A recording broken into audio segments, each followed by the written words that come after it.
Thank you for joining me on Instinctive Archery. Got a good one here for you today, guys. I want to cover some things on the shot process itself.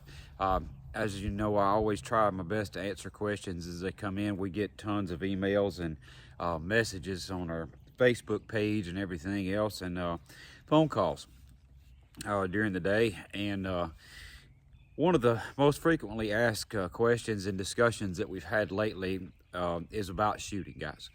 And I wanted to try to cover this today and see if I could be of a little bit of help for the average Joe shooter out there that, and that includes me too. I'm an average Joe shooter, that I promise you guys. But what I mean is there are two types of shooters in traditional archery. There are the guys that shoot instinctive like I do. They are not bare bow shooters. They are not aimers. They're not gap shooters. They're not shooting competition using an aiming method. That's a whole different league, a whole different type of shooting, guys. So my advice on that will not be helpful at all today in that aspect. But if you are an instinctive shooter, or let's just say even if you're shooting split vision, split vision shooting is next to instinctive. Okay, it's a whole different ball game. And what I mean by that terminology to define that split vision shooting is you are focused on what you want to hit, but at the same time you are paying attention to the arrow, whether it be the elevation to the right, to the left, to whatever the case may be. And if you want to figure out, okay, what am I doing? When you get out there and you start slinging arrows and you try to figure out, well, what really am I doing? I'm not gap shooting. I'm not looking at the tip of my arrow and putting it on a point on. I'm not doing that. I am looking at my target to define if you're shooting purely instinctive or if you are shooting split vision. Is you can shoot in the total darkness, black night, whatever. You can shoot in total darkness, and if you can still hit, say with luminox or whatnot, well, that eliminates that you're shooting split vision altogether. Because if you cannot see your arrow, you can't reference it, even in your subconscious. Okay, but it's okay to do that, guys. I'm telling you, it's very effective. I personally don't, but I have tried it. I can, and it is very, very effective, and it may be the best thing that you actually could ever do if you're struggling with your groups. If you're struggling with shooting instinctive, in other words, if you just can't seem to nail that down and you need a little bit of help, but you don't want to go to gap shooting and all-out aiming, try split vision shooting, guys. And I'll tell you something that may could help you to actually do that is when you come to full draw, slightly squint your your non-dominant eye. If you're right eye dominant like I am, and you come to full draw, almost close that left eye. And it will actually, it'll take away all the surroundings, and you'll kind of have a real tunnel vision focus there on your arrow if you choose to use that for your reference. Okay, but I personally don't. I just look at what I want to hit, and I try to execute my shot. And so one of the questions that come in, guys, was how in the world, if you more or less snap shoot like I do, how do you hit like you do? How do you do it? Well, guys, it's the most pure and simple form of archery there is. If you go back to even Howard Hill style, guys like that, they did not hold a long time because they shot fairly heavy bows, but they didn't have a long hold time and a long focus time, and nor did they have time to do any kind of aiming. They just shot. Okay, but you cannot do that if you're not lined up first. Like I shared in a video earlier, you must have a lineup process. In other words, what I mean, you have to acquire at least close what you're going to do in a shot. Okay, in other words, when you line up with your target and you get ready, you got your arm up, you got your bow arm ready, you get in the general area, and when you come to your full draw, you're already ready. You're lined up and you're ready, and your focus is on the tiniest thing. So what we figured out in the last 3D tournament that we shot, general discussion among the group, we had a fairly large group of our staff shooters together, and we all shot really good that day. But we had this big discussion, guys, about why in a 3D tournament? Why sometimes you can go out in your backyard and just shoot like an absolute Olympian? Yet you go, now we're talking instinctive. Yet you go to a 3D course and you'll shoot a good shot, a bad shot, a good shot, a bad shot. You just can't hold it together. You can't execute. Why? Why does that happen? Well, it's all mental, guys. It's all mental. Mental breakdown. How do you mentally break down on your process? Well, when you walk up to the stake and you're looking at a 3D target there, and that 3D target is a whole target with no markings, no anything where that 12 rings at. You're trying to figure out where it's at. Maybe you've got a card that you've referenced it or whatever, but you're trying to figure out that. So what happens, guys, most time we shoot at a whole body. We don't pick the tiniest spot. You have to be consistent on any 3D targets. You have to pick before you draw, before you line up. You have to mentally focus and say, okay, that tiny little bitty spot, maybe it's where somebody's arrow has hit. You got to find something like that to focus on. In other words, you've got to have that teeny little target. Okay, that's the only way that you can do it consistently. Now, second thing, don't collapse your shot. Now, this is where the discussion's been going all week long, guys. All week we've just been dealing with so many things, messaging back and forth. People are trying to understand, why is it that you can go out and you can shoot 2 or 3 good arrows, then you'll shoot 2 or 3 bad ones. You just cannot hold it consistent. Why? I believe it's because we tend to collapse our shot. And what do I mean by collapsing our shot? Well, it's exactly this. When you go to take your shot, you have to mentally prepare before you ever draw the bow. Me, I always have this little thing in my head, and it's called the strong shot. I just kind of say to myself lots of times, make a strong shot. Make a strong shot. Well, what does that mean? It's because I dealt with this and dealt with it. Some people deal with target panic. I've never dealt with target panic in its essence because I don't hold long enough to have a problem getting off the string unless it's with a light pound bow. Okay, so that's not my issue. But an issue that I dealt with really hard was collapsing my shot. That meant that my posture, everything about my frame, just as I got ready to shoot, I would relax before the arrow left the bow, before I executed the shot. And guess what? I was off. Whereas if I take a deep breath, stiffen my spine, more or less just take say strong. I'm gonna make a strong shot.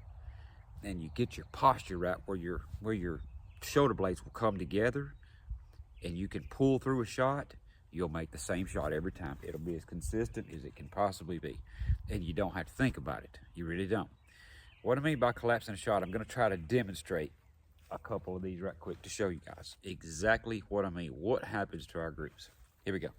Okay, so if you're looking at that bag target down there and you say strong shot, well, the first thing you want to do is take a breath. Take an inhale. Take you a deep breath before you make the shot. Let's just say this was a 3D animal here in a tournament. You pull up to the stake, put your foot on it, take you a deep breath. Let your shoulders roll back. Don't come up all humped up. Let your shoulders roll back, because what it does, it lets you come to full draw. And what I mean, especially by collapsing your shot, is not coming to full draw, short drawing the bow. Short drawing the bow causes a low hit every single time. You're losing so much energy out of your bow when you do that. Okay, so bring your shoulder blades back where your blades can actually roll back and come together. You can use that back tension in your shot with your elbow up, just like this. All right, shot about an inch high, but it was a very strong shot. Sure wasn't any hitting low. Now, I'll shoot another. Dead on. Okay. I didn't think about it that time. Nothing. That's just what I did. Now, collapsing the shot. Let's say you're shooting groups like that all day. You're shooting good, and all of a sudden you start just getting all over the place, and you can't figure out why. It's because sometimes when we go to shoot, we'll do this right here. We'll draw. Not even close. Not even close. Why? Did you see my hand? Number one, my hand was all over the place. Hand went here, bow arm went down. Watch this. See my posture? I was lucky that I got it in that time because my posture. I didn't have any kind of back tension, and I didn't have the bow drawn as far. But when I come back and I bring my spine up, when I try to get this right here up, even if I'm bent over, even if my top half is bent over, I still want to try to roll my shoulder blades back and use that back tension and come to full draw. Like that. Drill City every time. That's what I mean. Collapsing your shot is the #1 cause of inconsistency in instinctive shooting. The #1 cause. And I can tell you this from personal experience because I have experienced it myself. I've tried it. And the only way that I figured out what was happening with me is I got mad. Because I shot and shot and shot and shot and shot and shot one evening. And I was like, God, what is happening? I can't keep them in here like I'm supposed to. I got frustrated. And you know what, guys? I got mad. And I went up to the target and I took a deep breath. Instead of like this, I took a deep breath and I stuck my chest out and I hooked that bowstring and I got mad and I come up and I pulled that thing in, and I'm talking about I made myself keep my posture, keep that T. I had my breath in and I made myself have that shoulder rolled back. And I don't mean like this, guys. My shoulder was back. My chest was out. I was in full draw. Oh, and I drilled. I said, man, what the crap?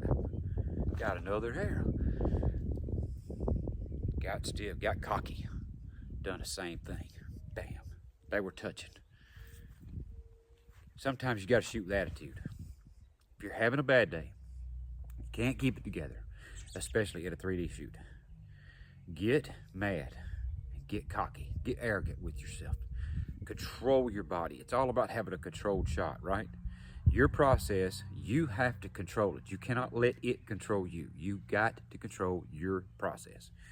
And that's what I mean, guys. When you control your process every time, and you take that breath, you roll them shoulders back, and you just get arrogant with your shot. You say, this shot's not going to control me. I will shoot this shot controlled. It's going to. And you focus on what you want, and you put your eyes on there, and you imagine the smallest spot, and you draw back. Dead in there. That's what I mean, guys. Anything else, if you give in, if you let your body in, and you let your frame break down, you are going to be inconsistent. You cannot let it break down. You cannot. When you come to draw, you have to more or less take a breath. Get your upper body up and ready. Don't shoot in a slump, because if you shoot in a slump, even if you're shooting with a cant, you might, if you shoot down like this, you might actually come through and shoot consistent. But 9 times out of 10, you're going to be here, there, here, there. Whereas even if you use your top half and you do come over, if you choose to do that, but yet you bring that chest out and you bring those shoulder blades back and you stiffen up that upper body and you come up with that chest and you take control of that shot and you come back and you do it like that. That's what I'm saying. I don't hold long, but I can if I want to. Okay. Now, if holding and focusing makes you shoot better, do it.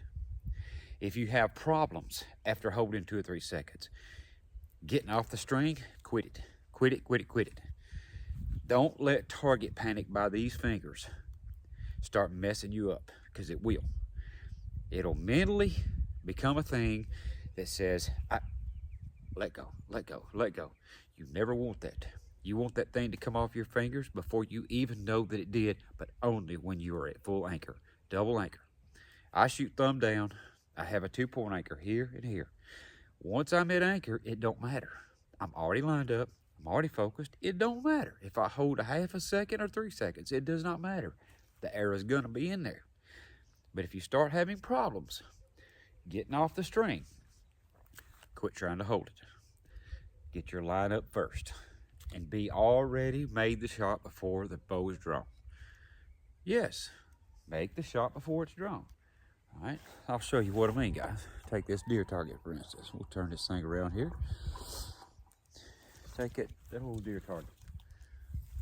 If I'm focused on that thing before I ever draw, look at that. Bing! Dead in there. That arrow is in a little tiny spot, about the size of a quarter. I painted me a little tiny ring right there in the middle of the 12 ring on that thing. That arrow is dead center of it right there. That white 600 bare bow arrow is dead center. I didn't think about anything about my shot process. Nothing. All I done was took control.